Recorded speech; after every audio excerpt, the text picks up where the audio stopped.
was an idea that was brought up on the internet,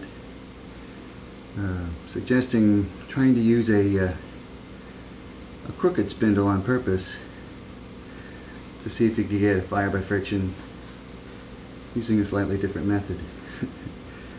This is more experimental at this point, just to try out the concept, and it's not looking good so far. Even using relatively ideal materials.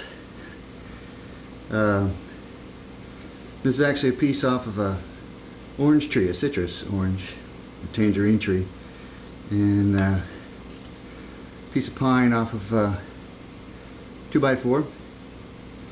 And I did get a little dust, I don't know if that's visible or not. I did get a wisp of smoke. The dust is kind of a light brown color. And believe it or not, I actually used a this is a microwavable popcorn bag or whatever that I just kind of folded up to make into a kind of a sleeve or a glove so I don't wear out the hand.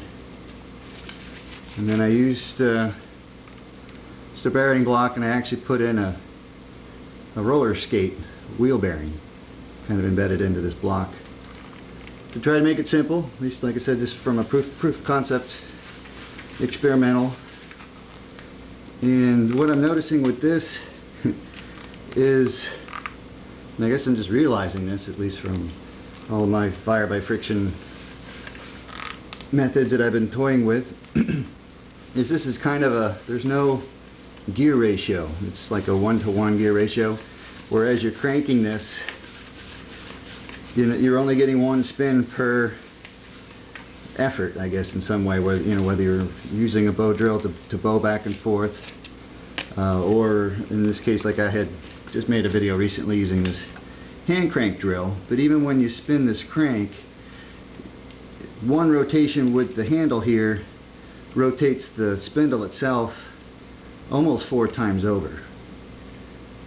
So one full revolution with the hand crank here gives me more revolutions or rotations with the spindle. So just going something like this. And same thing, I just done a power drill video recently as well. Same thing. I mean, you get a zillion rotations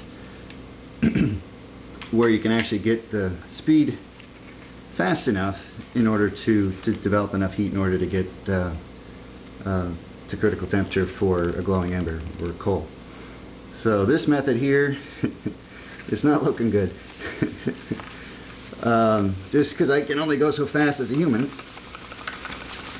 and do it for only so long, and it's really one rotation per effort in my case. Like I said, there's nothing that improves the gear ratio. There's no like a transmission concept.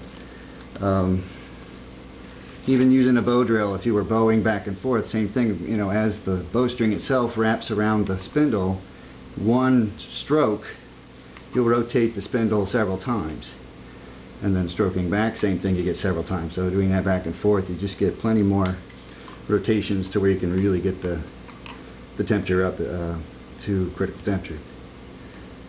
Even the hand drill, just like the old traditional hand drill. Here's my wooden dowel from before. But the same kind of concept as you spin.